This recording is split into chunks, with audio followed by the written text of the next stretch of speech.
Hey, Hannah, I'm so glad that you're here on the Sarah Hall Show today. We've been talking about this for a little while, so I'm excited that you're finally on so our viewers and listeners can hear your story. And why don't we just get straight into it with an intro to you, who you are, what you do, how you got into this whole entrepreneurship thing, and I'll let you take it from there. Sure. Well, I'm so happy to be on. Thank you so much for having me. So I'm Hannah Holzum. I have my company, Wholesome Nutrition Co., where I do nutrition coaching. I'm a mom to 3 girls. And so, like I'm sure several people listening, I felt like I needed to have a little bit more flexibility in my schedule. And it's always something that I thought that I wanted to do, but you get thinking about it, it feels really scary. And I actually liked working in the clinical world. I think that was part of the difficulty for me to make that shift, is that I really did enjoy what I was doing, but there were just some pieces missing to make it perfect for me. And that was the flexibility piece and being able to pick my kids up from school and all of those things that seem so little but are such a big deal. So I started my business in 2020. Actually, COVID really helped me make that switch. I never knew logistics of how I would do it before, but once I started having to do virtual visits through the hospital that I was working at, I realized I could totally do this. And so it kind of just happened. I was thinking a lot about it. And it was July 2020. And my husband and I were sitting out. We had nothing else to do during COVID time. So we were sitting out having our own little happy hour on our deck. And I just said, hey, I think I want to do my own thing. I think I want to start my own business. And he looked at me and was like, let's do it. Yeah, go for it. You'd be great. And I said, well, I'm really going to pray about it and just really give it some thought. And I kid you not, the next day, a girl that I went to a gym with reached out to me and said, hey, do you do any nutrition coaching outside of the hospital? My son What is a sign. I know. I about fell over. She's like, my son is a multi-sport athlete. He really needs some help with his nutrition. Would you be willing to help? Like, do you do that? And I go, yes, I do. And I hopped online, grabbed some liability insurance. We did a Zoom call. 2 days later, I had someone else reach out. Do you do nutrition on the side? I know you work at the hospital. I'm like, oh my gosh, this is crazy. And that's how it really started for me. Yeah, it's so crazy that you said you prayed about it. And then what happens when we really trust God's plan for our life? It like shows up right in front of you and you haven't looked back. And that's been 2 years ago. But something Yeah. else you said that stood out to me was that your husband didn't even flinch when you No. said, I want to do this, because he believes in you and he believes in what you could do. And that's really tough sometimes for people that may be listening, that their spouse or partner isn't as supportive, because let's face it, entrepreneurship is like not this known thing, right? Like I had no entrepreneurs in my family. No one knew anything about business. I didn't go to school for it. So like you, it probably felt a little foreign, but he seemed to be all in, girl. Had y'all ever talked about Yeah. business before that, or he just loves you and is like, I'm all in? Both. He has his own business too. I mean, he does that kind of on the side. So he's been in on it a little bit, but no, it's mostly just that he's like, I believe in you. You can do it. Yeah, do it. And he knows, like, I'm just kind of, once I say I'm going to do something, I just do it. And so I think he already knew, like, Yeah. okay, here we go. We're doing it. So yeah, that was really helpful, because if he hadn't have been supportive, I don't know what I would have done. But it was just that clear for me, that clear cut. I prayed about it, and then 2 people show up right away. Yeah. He was on board. I'm like, okay, I have to do this. I have to do it. So when you started, because we just met this year, when you started in 2020, did you keep your job for a little bit during the COVID time and have the business, or did you completely separate from your job? I did. I still worked my job. It was kind of nice because at that point, I had cut back and was working part-time. So I was working 3 days a week at the hospital.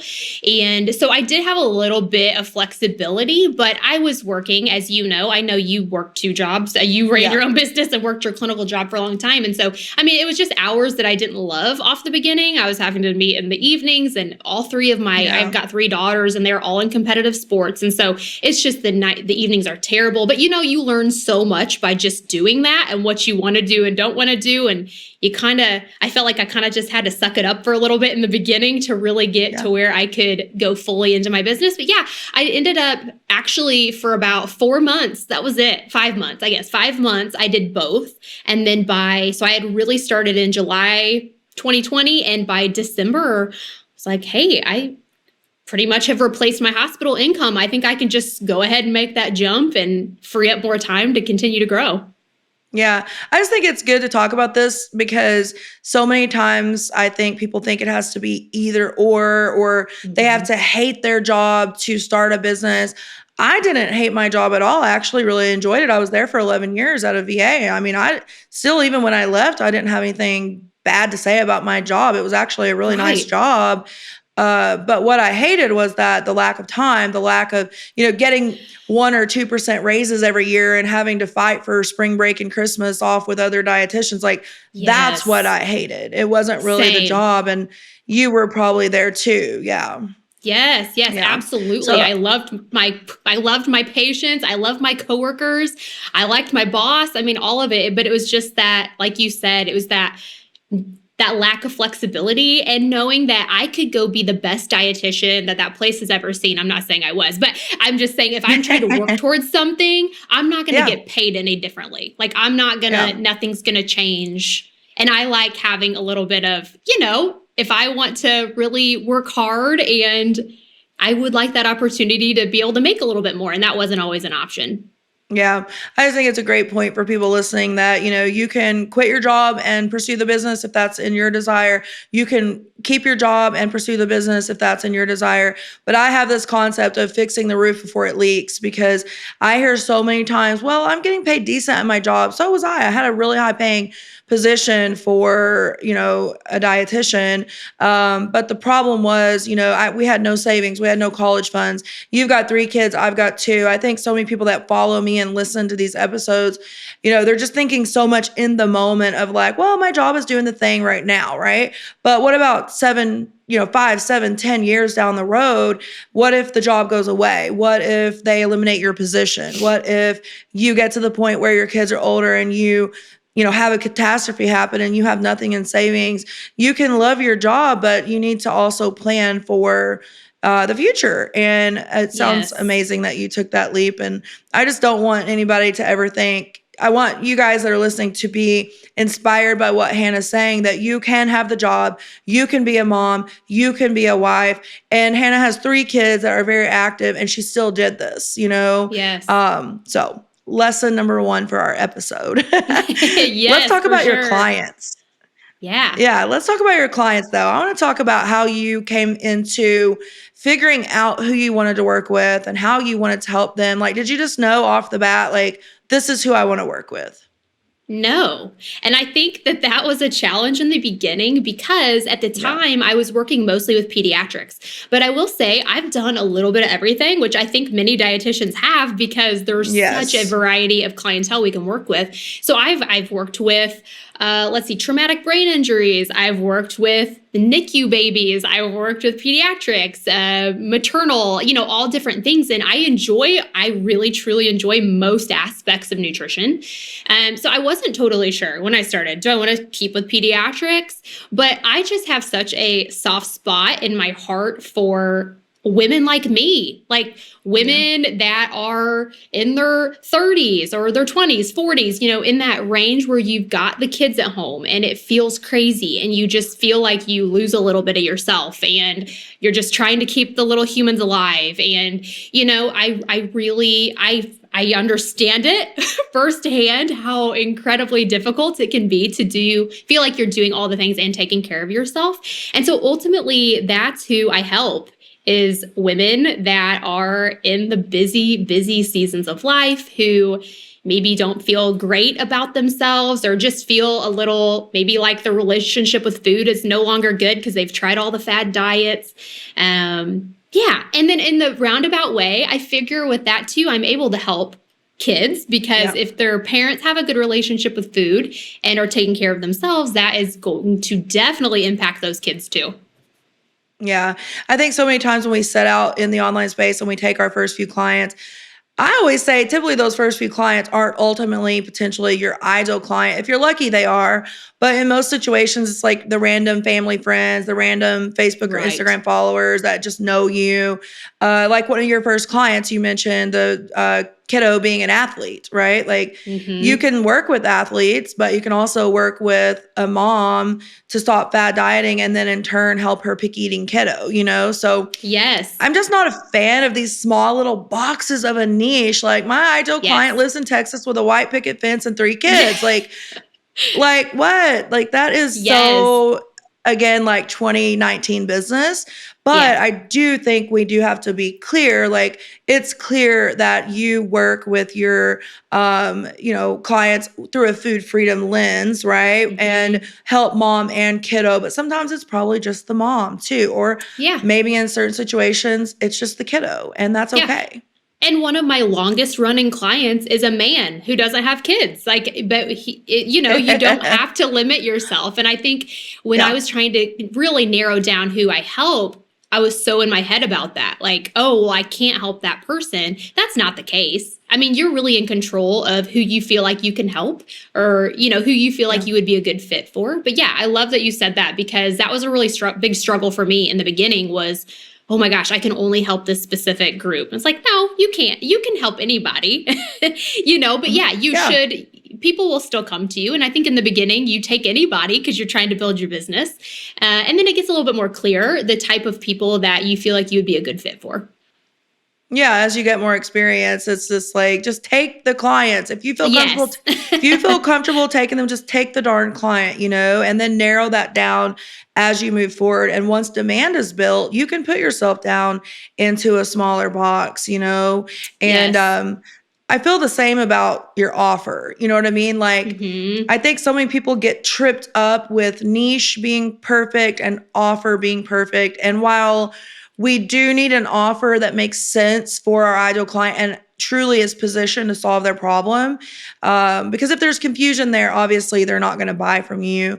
But like, talk about how your offer has also evolved and like, I know when I first started coaching years ago, my offer was a hot mess express and I was charging $175 and doing weekly calls and available 24/7 and it was just ridiculous, you know what I mean? But I'm Yes. sure you were probably in a similar situation. Yeah. Oh, 100%. And let me just say, hands down, that has been the greatest value that I have gotten from working with you because, when we go to school, I think a lot of people listening are probably in the nutrition world, but in other areas Yeah. too. I know you work with other people too, but Yeah. we don't learn business. Like I'm so confident in my nutrition knowledge, but I didn't have a clue what to offer. And especially if you're coming from the clinical world, what do?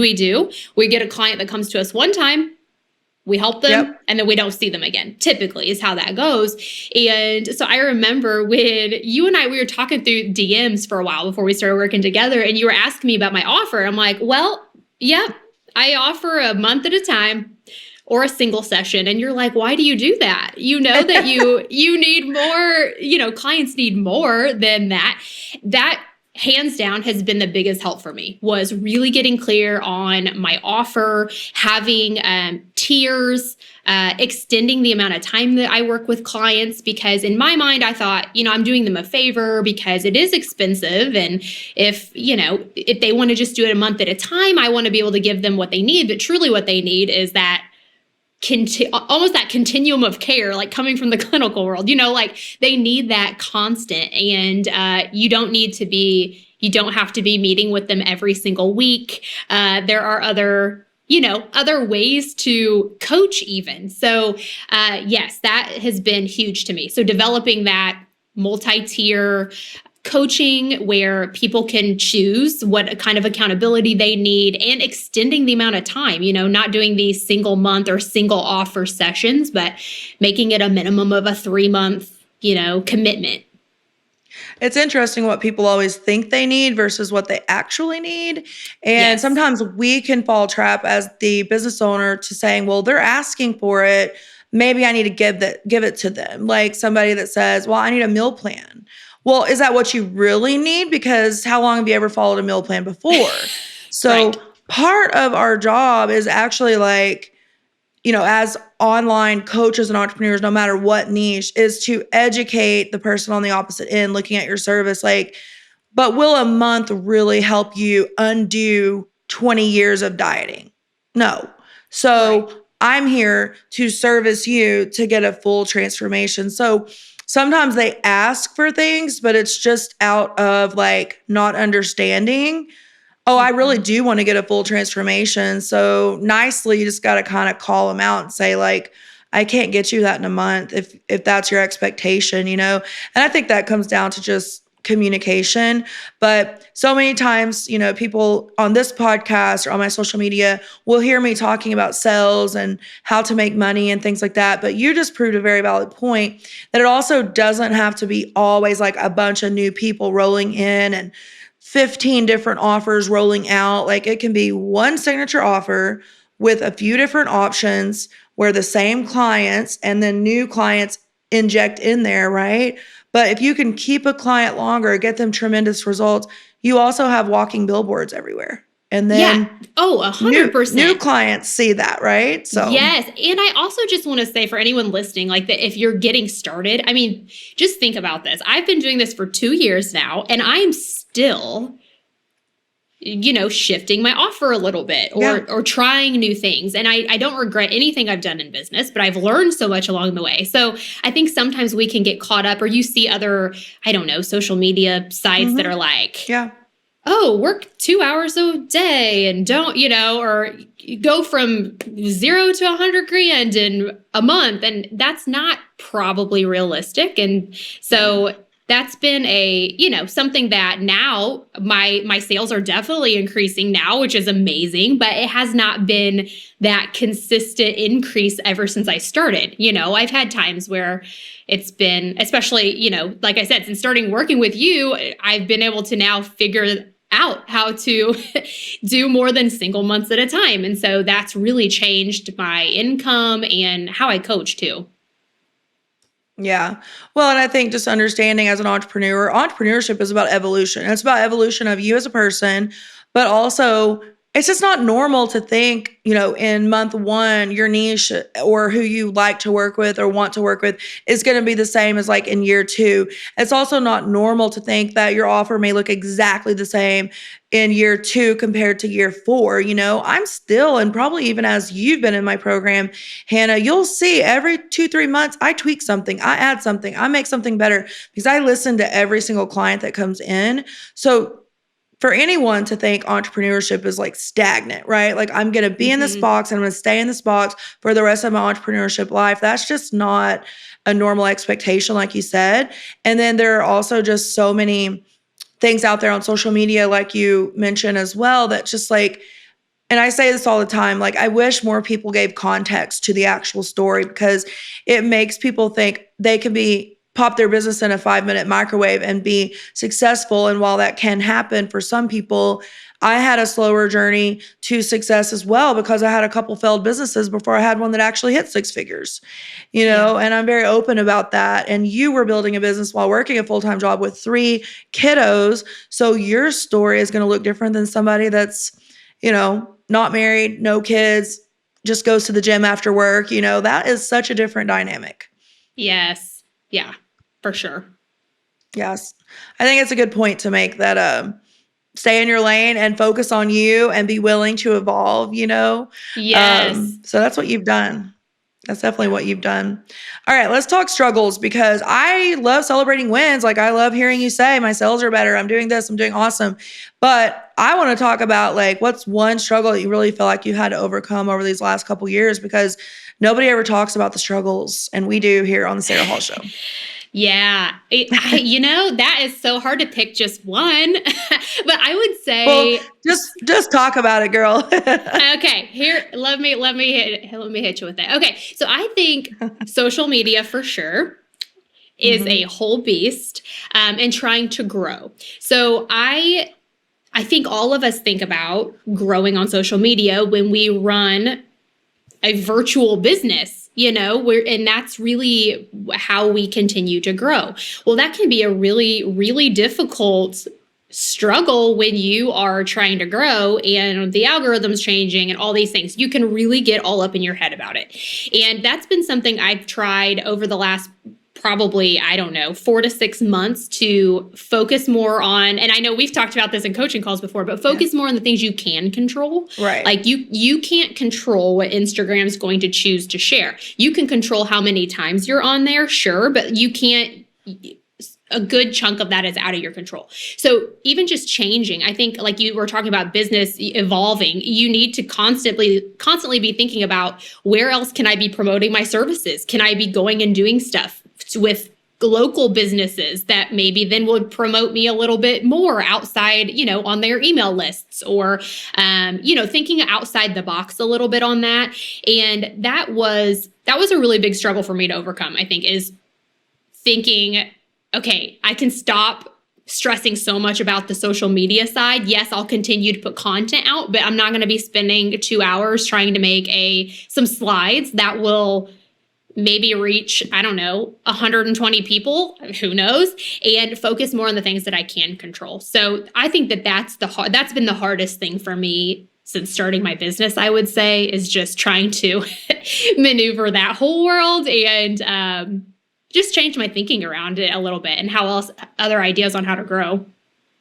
Yeah, I mean, social media just continues to evolve just like we do. I mean, I look back from 2014 to 2015 when I actually got on social media, and I sound like a dinosaur when I talk about this, but there was no TikTok, there was no Reels. We didn't even have stories back then.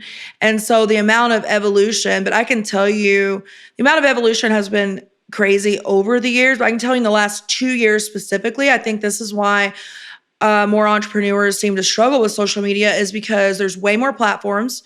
There's way more ways to participate on the platforms, and the user count for these platforms has skyrocketed, particularly Instagram and TikTok. But what's interesting, and I'll say this a million times over, Facebook is still the number one statistic-wise platform that is used across all. And I almost feel like it's becoming a lost art. And some of my clients still use Facebook, but just the so many options, I can see why you felt like social media was harder.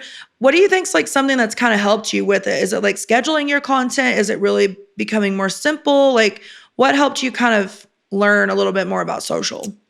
I think it was kind of trial and error, trying all kinds of different things. And what I was finding was the things that would take me the longest to make, like graphics and things like that, would be the things that didn't seem to reach very many people. Amen. Amen, honey. So I stopped spending so much time on those. I also just started sharing a little bit more of my real life. And I think that can be difficult because in your head, it's funny because I know when I follow people on social media, I'm like, yeah, let me see what your kitchen looks like. Let me see what's your afternoon like. I love that. But when I think about it for myself, I'm like, who wants to see what I'm doing this afternoon? But I think you just think about yourself differently than you think about someone else. And there's really no difference. Like if people are there to follow your business, they like what you're putting out. They like to see what you're doing. They want to see what your days are like. So just sharing a little bit more of my everyday life, I think has been helpful too. I feel like I get more engagement from clients. And then that also helps me get to know people better too and start building some relationships with potential clients that may want to come work with me in the future. So yeah, I think just getting a little bit more real, being a little bit more vulnerable and sharing a little bit more of my personal side, I guess, of things has been helpful. Yeah, and it's very interesting how we are drawn to certain things, right? Like you mentioned, like, I want to see what your kitchen looks like. I want to see what you do with your kids. Like, I get the most comments on my stories about nail day because those are very interesting to people. But also like the little art projects I do with my daughter Deja, and like the birthday party we recently had for my son, like just I got the most DMs about that.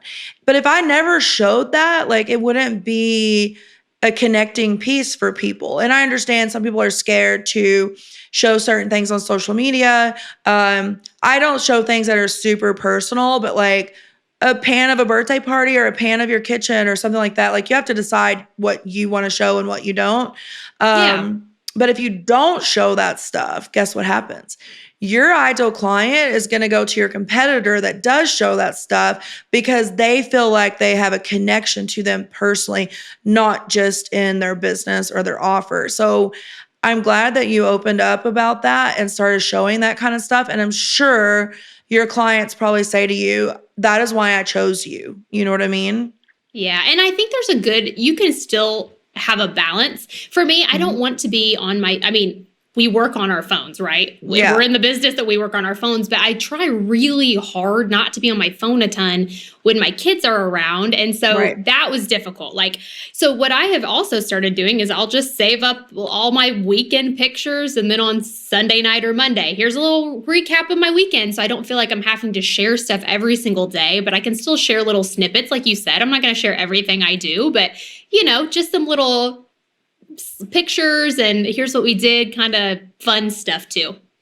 Yeah, I mean, I have videos and folders all in my phone. Like, here's a quick tip for you guys listening. Just every month, make a new folder, story highlights or, real ideas. Like, I just have folders everywhere. Like, I even this morning just made a November win folder and I have 24 wins that are just in my November win folder from the last week of clients just saying stuff to me. 24. I could literally post one almost every day of the month. You know what I mean? Like, but I don't think in the moment, people that aren't as seasoned as like you or I, they're not thinking that way. And even just like on the weekends, I'll do screen record, like screen pans of like the sunrise or morning coffee or Bible. And then I'll just save it in a folder and say November content. So Yeah. hopefully through this conversation, people actually learn something about how to make social media feel a little bit more fun too. Like, people are so tired of hearing all about business all day long. Yeah, for sure. Yeah. Yeah. And I follow plenty of businesses and I love to see what they're doing outside of it too. Like, Yeah. I like what they're sharing on their business, but I like to see what their life's like. So, yeah, Yeah. it's a good I would say, reminder. yeah, I would say a good, when you say like good 80-20 mix, 80% like Yeah. business, nutrition tips, if you're in the nutrition industry, mindset or business, whatever, like Yes. tips and real stuff about strategy. But then 20 or maybe 25% like, hey, I want you to know me as a person because people give up their dollars to people that they feel like they know. And if you're Yeah, not for sure. showing that, they don't feel like they know you. Right. Yes. Cool. So let's move into, I think this is probably our last question, and then we'll kind of let you go. I'm sure you got things to do today, but what would you give like as one piece of advice or a couple tips for like someone that's either wanting to start a business like you were back in 2020, or maybe they're in a business, but they're just feeling like something's off. What would you recommend and what have you done in the past? So I think a couple things. If you are, what I have discovered in my last few years is that entrepreneurship is a total roller coaster. You Yeah. have days where you're like, this is the best thing ever. I was called to do this. And then you have days where you're laying in bed and you're like, what am I doing? Like, I can't even sleep because what am I doing? Like, oh my gosh, I don't know. And you get all up in your head. And so I think number one, just knowing that you will have hard days, you'll have hard months and hard times, but if you just stop, it's no different than the clients you're coaching that you're like, you're going to give up now? You're just getting to the good stuff. So reminding yourself, like almost comparing yourself to those people you coach, you wouldn't want them to give up on themselves. So keep pushing forward. So I think that would be the first thing. The second thing is truthfully, and no, Sarah did not ask me to say this, but investing in a coach or having somebody, like just somebody to check in with, somebody that can help you because, I've done that all throughout since I started my business. And yes, it's an investment, but I needed it. I didn't know how to run a business. Sure, I knew nutrition like the back of my hand, but I needed help with that stuff. So I think continuing to just really dig in on why you're doing what you're doing, pushing through, not giving up, but then also having somebody, whether that's a coach or a friend or a mentor of some kind that can help you along. Those would be my two biggest suggestions for anybody in the early phases of business. Yeah, I had an entrepreneur friend of mine years ago. She had been in Mary Kay first. That's how I kind of met her. And then 25 years in the wellness space. And she said to me, you know what, Sarah? You can go cry in a closet for 5 minutes when you have a bad day, but you got to pick yourself back up and keep going if you want a different life. And I said to Mhm. myself, wow, I'll go cry in a closet for 5 minutes. I cry like twice a year, so I'm not going to cry probably, but you are right. We do have like very stressful times sometimes.